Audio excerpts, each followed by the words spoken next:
제 이름은 정옥순. 올해 73세입니다. 경상도 시골에서 평생을 살아온 할머니죠. 남편을 10년 전에 하늘나라로 보내고 지금은 혼자 살고 있어요. 오늘 이야기가 마음에 드셨다면 구독과 좋아요 꼭 눌러주시고 댓글로 어디서 시청하고 계신지 알려주세요.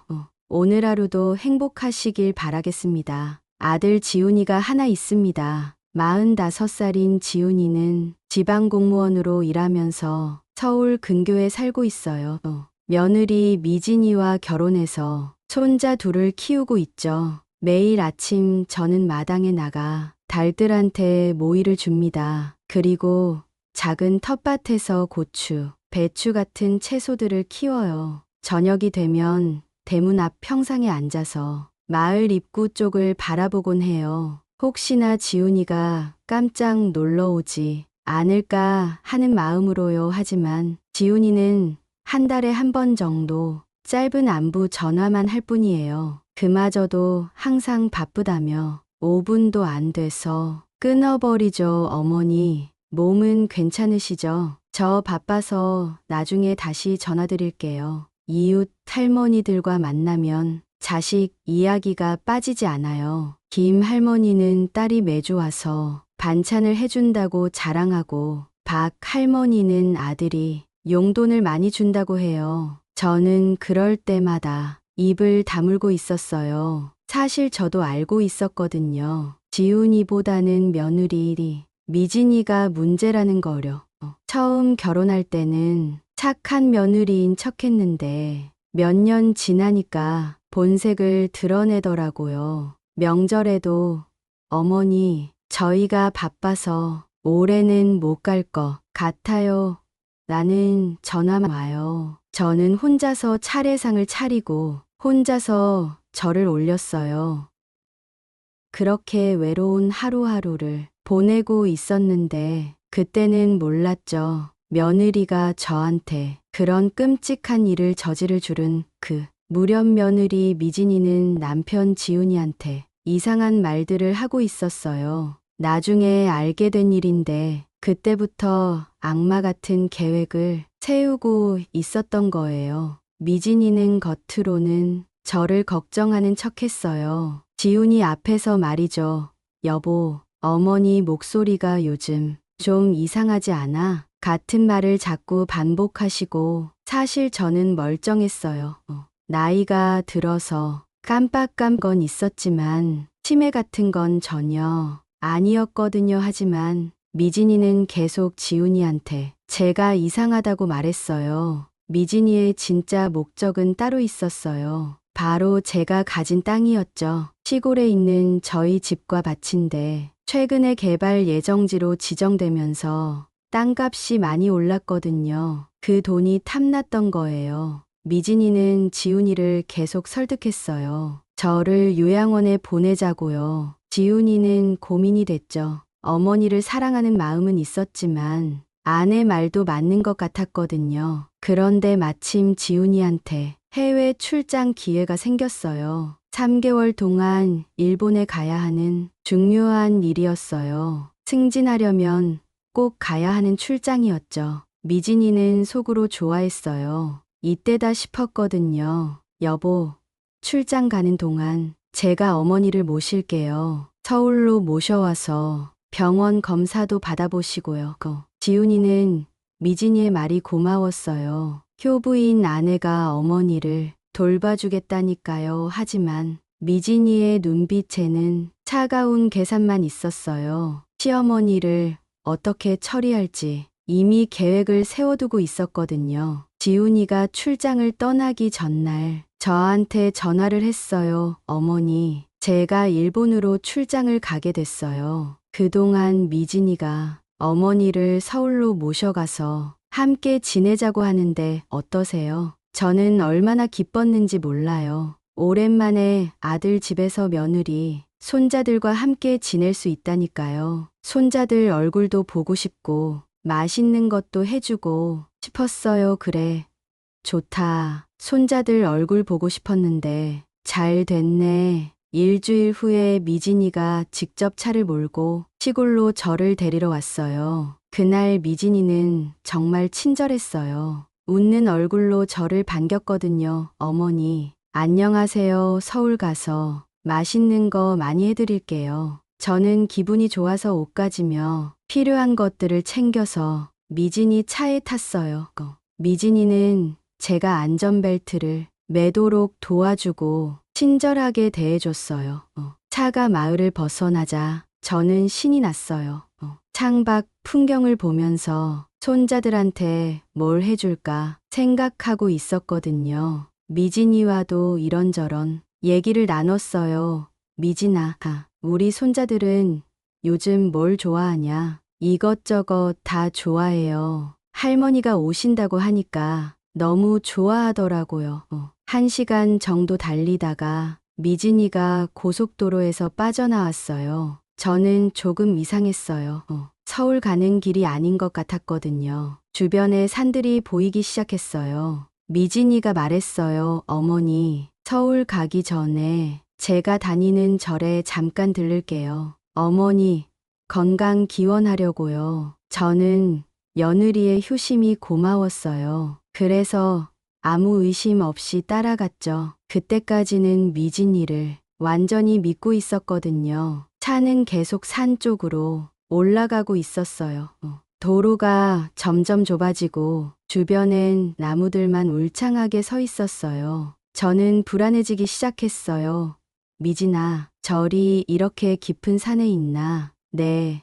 어머니 산 살아서 좀 외진 곳에 있어요. 조용하고 좋은 곳이에요. 포장도로가 끝나고 비포장 길이 시작됐어요. 차가 덜컹거리면서 올라가니 저는 멀미가 났어요. 이상하다는 생각이 점점 커졌어요. 드디어 차가 멈췄어요. 주변을 둘러봐도 절은 보이지 않았어요. 그냥 산 중턱의 작은 공터였어요. 나무들만 빽빽하게 서 있고 사람 그림자는 전혀 없었죠. 미진아, 여기가 어디야? 절이 어디 있는 거야? 미진이가 차에서 내리더니 말했어요. 어머니, 여기서 조금 더 걸어 올라가야 해요. 차로는 못 올라가거든요. 저는 당황했어요. 73살인 제가 이런 험한 산길을 걸어야 한다니까요. 하지만 며느리가 하자는 대로 따를 수밖에 없었어요. 미진이가 제 팔을 잡고 산길로 안내했어요. 길이라고 하기도 어려운 좁은 오솔길이었어요. 저는 숨이 차서 자주 쉬어야 했어요. 30분 정도 힘들게 올라간 곳은 조그만 평지였어요. 하지만 여기에도 절은 없었어요. 그냥 나무들로 둘러싸인 빈 공간일 뿐이었죠. 그때 저는 확실히 알았어요. 뭔가 잘못됐다는 거려. 미진이의 얼굴도 완전히 달라져 있었어요. 처음에 친절한 모습은 사라지고 차가운 표정만 남아 있었어요. 저는 등골이 서늘해졌어요. 이 깊은 산에 절은 없고 며느리의 표정은 무서워졌고 뭔가 끔찍한 일이 일어날 것 같았거든요. 미진이는 저를 그 평지에 앉게 했어요. 저는 숨을 헐떡이면서 주변을 둘러봤어요. 어디에도 절 같은 건 보이지 않았어요. 그때 미진이가 갑자기 제 가방을 뒤졌어요. 그리고 제 휴대폰을 꺼내더니 자기 가방에 넣어버렸어요. 내 핸드폰을 왜 가져가? 미진이는 차가운 목소리로 말했어요. 어머니, 여기서 좀 기다리고 계세요. 저는 급히 일어나려고 했어요. 하지만 오래 걸은 탓에 다리에 힘이 없었어요. 미진이는 저를 돌아보지도 않고 온 길로 내려가기 시작했어요. 미진아, 어디 가는 거야? 나 혼자 두고 어디 간다고. 저는 목이 터져라 소리쳤어요. 하지만 미진이는 뒤돌아보지도 않았어요. 발걸음 소리가 점점 멀어져 가더니 완전히 사라졌어요. 그제야 저는 깨달았어요. 제가 정말로 버려졌다는 거려. 믿었던 며느리가 저를 이 깊은 산에 버리고 간 거예요. 처음에는 믿을 수가 없었어요. 설마 정말로 날 버리고 간 건 아니겠지.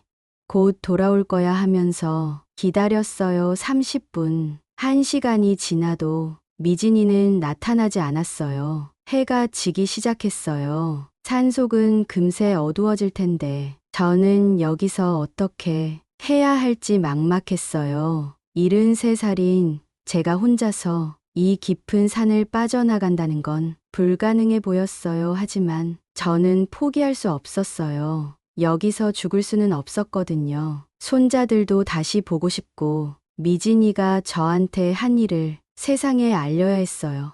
저는 일어서서 미진이가 내려간 길을 찾아보기 시작했어요. 어떻게든 살아서 내려가야 한다고 마음먹었어요. 저는 기억을 더듬어가며 미진이가 올라온 길을 찾아봤어요. 하지만 산길은 여러 갈래로 나뉘어 있었고 어느 쪽이 맞는 길인지 도저히 알 수가 없었어요. 그래도 포기할 수는 없었어요. 저는 굵은 나뭇가지를 주워서 지팡이로 삼고 조심스럽게 한쪽 길을 택했어요. 73살 다리로 험한 산길을 걷는 건 정말 힘들었어요. 10분도 안 걸었는데 저는 돌에 걸려 넘어졌어요. 무릎이 까지고 손바닥도 긁혔어요. 피가 났지만 참고 일어섰어요. 살기 위해서는 어떻게든 걸어야 했거든요. 다시 걷기 시작했는데 길이 점점 더 험해졌어요. 게다가 해가 져서 주변이 어두워지고 있었어요. 저는 길을 잘못 택한 것 같았어요.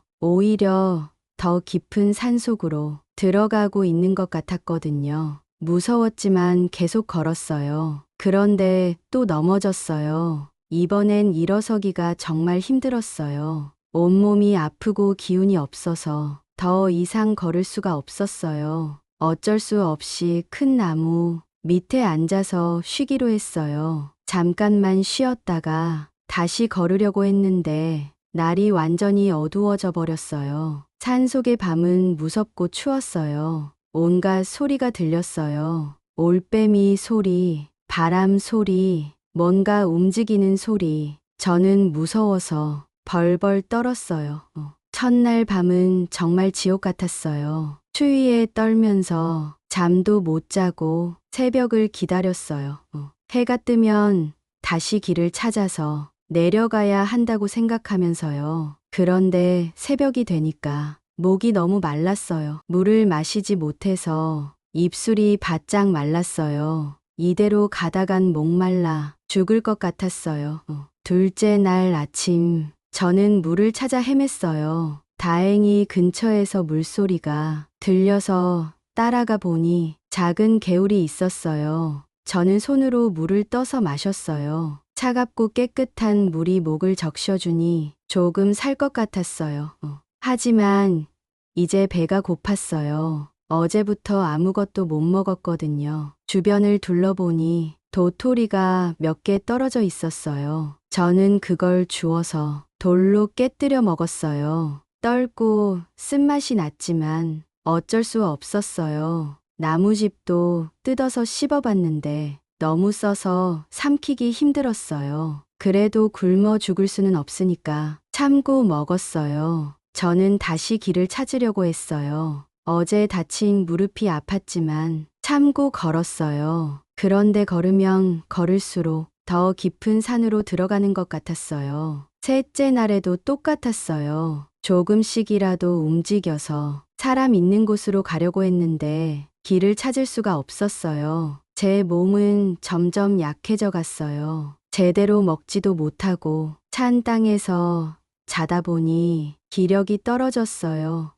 나흘째가 되니까 더 이상 걸을 힘도 없었어요. 몇 걸음 걷다가 주저앉기를 반복했어요. 목소리도 거의 나오지 않았어요. 도와주세요. 누가 좀 도와주세요. 아무리 소리쳐봐도 메아리만 돌아올 뿐이었어요. 이 깊은 산에는 저 말고는 아무도 없었어요. 닷새째 아침, 저는 의식이 흐릿해진 상태로 나무에 기대어 있었어요. 이제 정말 마지막인 것 같았어요. 눈을 뜨기도 힘들고 몸을 움직일 수도 없었어요. 하지만 저는 끝까지 포기하지 않았어요. 미진이가 저한테 한 일을 세상에 알려야 했거든요. 이런 악행이 그냥 묻혀서는 안 된다고 생각했어요. 그때 저 멀리서 사람 목소리가 들려왔어요. 처음에는 환청인 줄 알았어요. 하지만 목소리가 점점 가까워지고 있었어요. 야, 저기 사람 있는 것 같은데. 2명의 등산객이 저를 발견한 거였어요. 그들이 급히 저한테 달려왔을 때 저는 눈물이 주르륵 흘러내렸어요. 살았다는 안도감과 기쁨이 한꺼번에 몰려왔거든요. 할머니, 괜찮으세요? 왜 이런 곳에 혼자 계세요? 한 등산객이 물병을 제 입에 대어줬어요. 저는 간신히 물을 마셨어요. 그리고 떨리는 목소리로 말했어요. 며느리가 나를 여기 두고 갔어요. 등산객들은 깜짝 놀랐어요. 73살 할머니를 이런 깊은 산에 혼자 두고 간다는 건 살인이나 다름없는 일이었거든요. 할머니, 지금 119에 신고할게요. 빨리 병원에 가셔야 해요.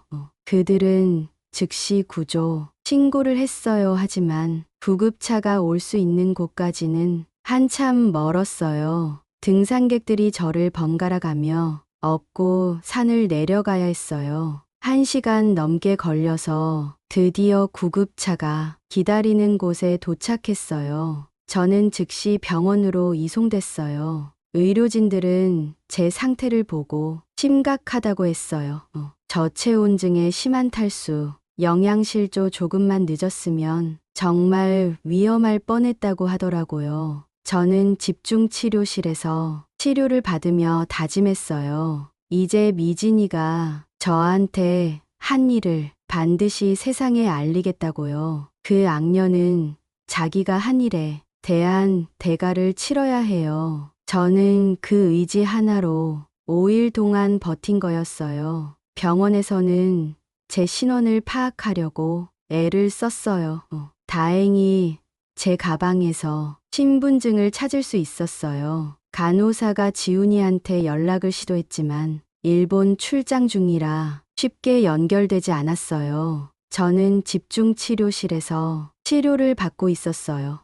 5일 동안 제대로 먹지 못하고 추위에 떨었던 탓에 몸 상태가 심각했어요. 하지만 의식은 점점 돌아오고 있었어요. 이틀 후에 드디어 지훈이와 연락이 닿았어요. 병원 직원이 지훈이한테 전화를 했을 때 지훈이는 완전히 당황했대요. 어머니가 서울에서 미진이와 함께 잘 지내고 있다고 알고 있었거든요. 네. 우리 어머니가 산에서 구조됐다고요. 그게 무슨 말씀이에요? 지훈이는 급히 출장을 중단하고 한국으로 돌아왔어요. 승진의 중요한 출장이었지만 그런 건 생각할 여유가 없었어요. 공항에서 바로 병원으로 달려왔어요. 지훈이가 병실 문을 열고 들어왔을 때 저는 그제야 아들을 보고 울기 시작했어요.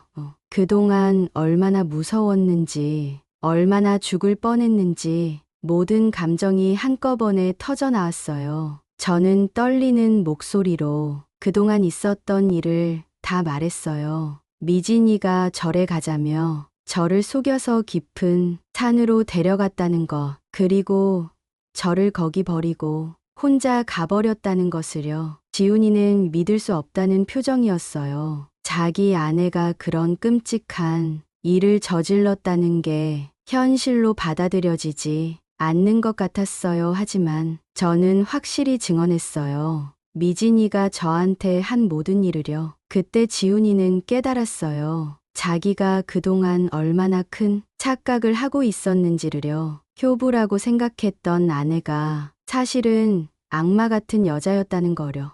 지훈이는 바로 경찰서에 신고를 했어요. 자기 아내가 어머니를 산에 버려두고 왔다고요. 경찰도 처음에는 믿기 어렵다는 반응이었어요. 며느리가 시어머니를 그렇게 버려둘 리 없다는 거였죠. 하지만 제 증언과 등산객들의 신고, 병원 기록을 종합해보니 사건의 심각성을 알 수 있었어요. 경찰은 즉시 미진이를 찾기 시작했어요. 미진이는 집에서 태연하게 있었어요. 마치 아무 일도 없었던 것처럼요. 경찰이 찾아왔을 때도 놀라는 기색이 전혀 없었어요. 이미 준비를 다 해두고 있었던 거죠. 어머니가 실종되셨다고요. 어떻게 된 일이에요? 미진이는 연기를 하기 시작했어요. 걱정되는 며느리인 척하면서요. 경찰한테 거짓말을 늘어놨어요. 경찰이 상황을 설명하자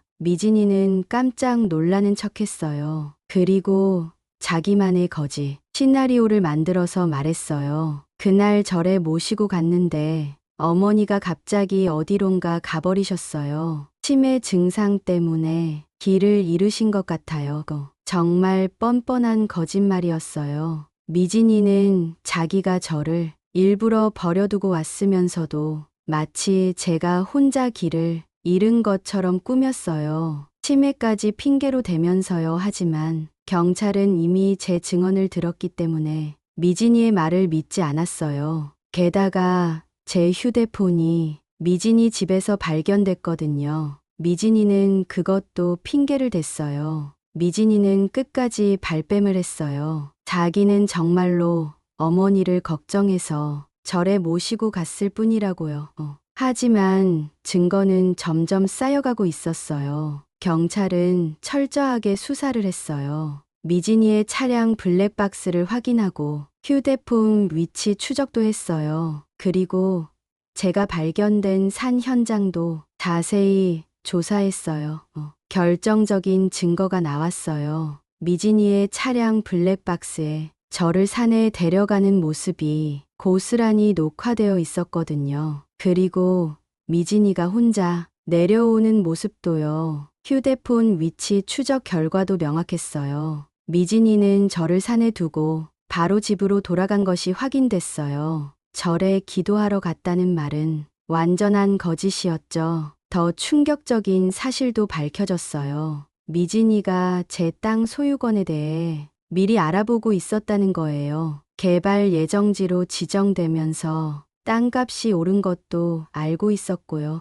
수사 과정에서 미진이의 진짜 목적이 드러났어요. 저를 없애서 재산을 차지하려고 했던 거였어요. 정말 무서운 계획이었죠. 제가 회복되자 경찰서에서 정식으로 진술을 했어요. 그날 있었던 일을 자세히 말했어요. 미진이가 어떻게 저를 속였는지, 어떻게 산에 버렸는지 모든 걸 증언했어요. 미진이가 제 핸드폰을 빼앗고 저를 그 자리에 두고 갔어요. 미진이는 여전히 부인했지만 증거가 너무 명확했어요. 블랙박스, 휴대폰 추적, 제 증언까지 모든 게 미진이의 범행을 가리키고 있었어요. 결국 미진이는 유기치상 혐의로 구속됐어요. 73세 노인을 깊은 산에 버려두어서 생명을 위험에 빠뜨린 중대한 범죄였거든요. 지훈이는 자기 아내가 그런 악한 일을 저질렀다는 사실에 완전히 무너졌어요. 하지만 이제 진실이 밝혀진 이상 미진이는 반드시 처벌받아야 했어요.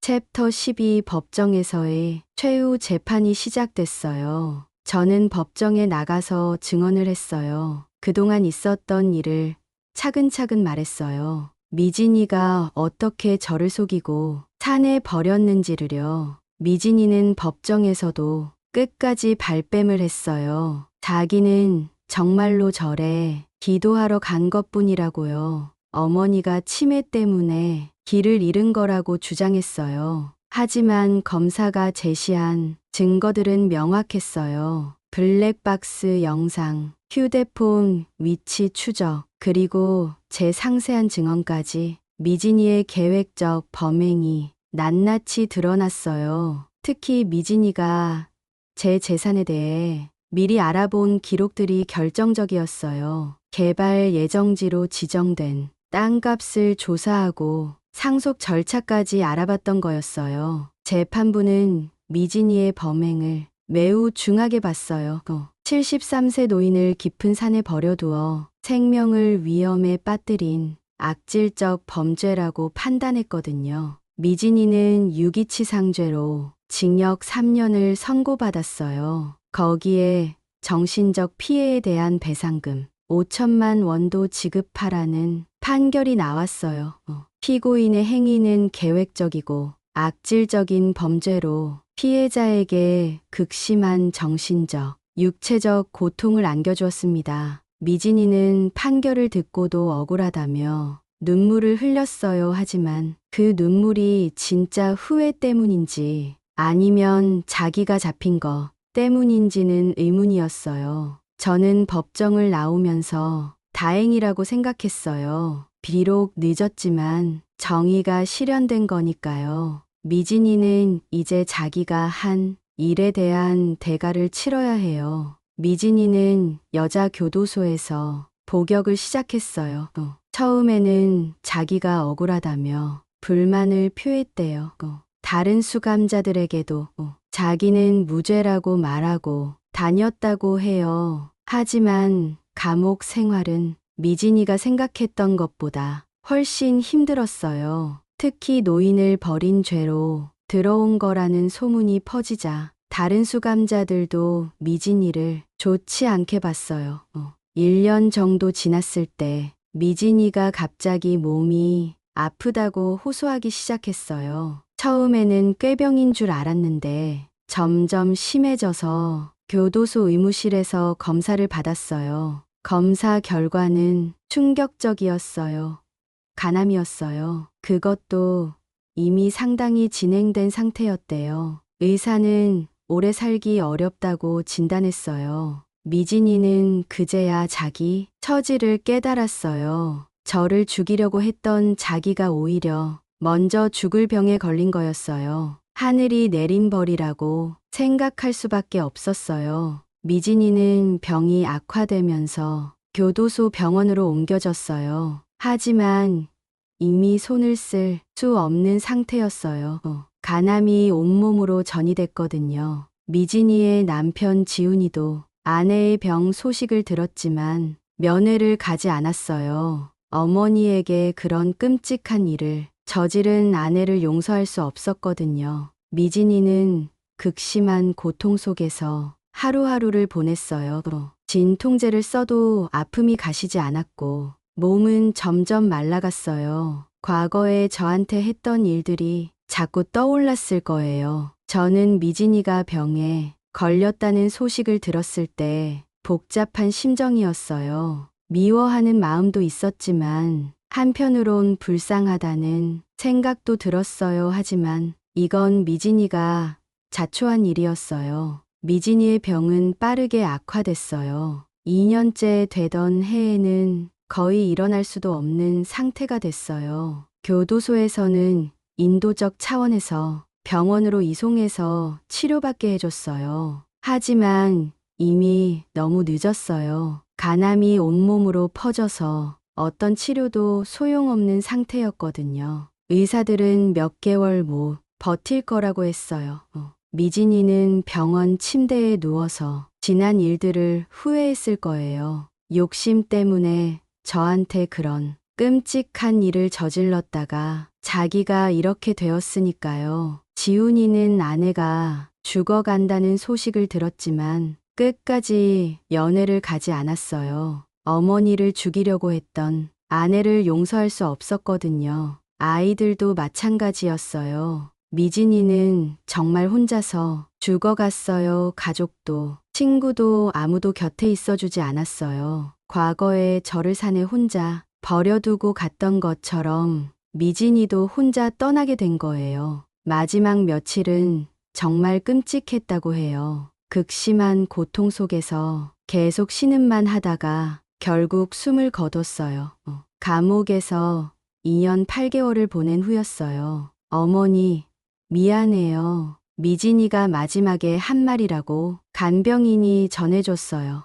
그제야 후회했지만 이미 늦었어요. 미진이의 장례식에는 가족들도 거의 오지 않았어요. 지훈이와 아이들은 완전히 등을 돌렸거든요. 결국 간소하게 화장해서 무연고 납골당에 안치됐어요. 저는 미진이가 죽었다는 소식을 들었을 때 마음이 복잡했어요. 그래도 한때는 며느리였으니까요. 하지만 이건 미진이가 자초한 일이었어요. 하늘이 내린 벌을 받은 거였죠. 미진이가 죽고 난 후 저희 가족에게도 변화가 생겼어요. 지훈이는 완전히 달라진 사람이 됐어요. 어머니한테 그동안 얼마나 소홀했는지 깨달았거든요. 지훈이는 승진을 포기하고 어머니 곁으로 돌아왔어요. 서울 근교 작은 집으로 이사해서 저와 가까운 곳에서 살기 시작했어요.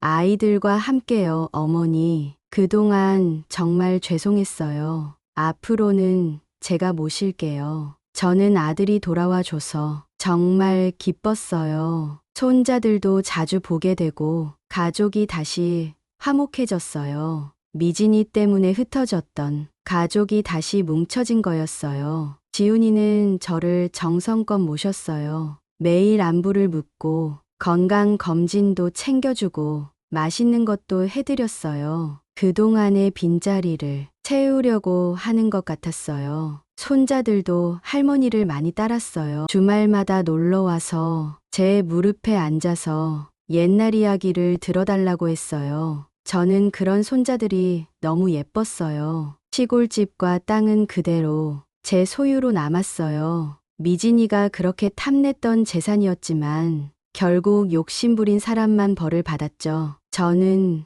그 땅을 나중에 손자들한테 물려줄 생각이에요. 저는 이제 80세가 다 되어가지만 건강하게 잘 살고 있어요. 그때 산에서 죽을 뻔했던 일이 오히려 가족을 다시 뭉치게 해준 것 같아요. 가끔 미진이 생각이 날 때가 있어요. 욕심 때문에 그런 끔찍한 일을 저질렀다가 결국 벌을 받았죠. 하늘이 다 보고 있다는 걸 증명해준 일이에요. 저는 앞으로 남은 시간 동안 아들, 손자들과 함께 행복하게 살 거예요. 그게 제가 그 끔찍한 일을 겪고도 살아남은 이유라고 생각해요. 가족의 소중함을 깨닫게 해주신 하늘의 뜻이었을 거예요. 오늘 이야기가 마음에 드셨다면 구독과 좋아요 꼭 눌러주시고 댓글로 어디서 시청하고 계신지 알려주세요. 오늘 하루도 행복하시길 바라겠습니다.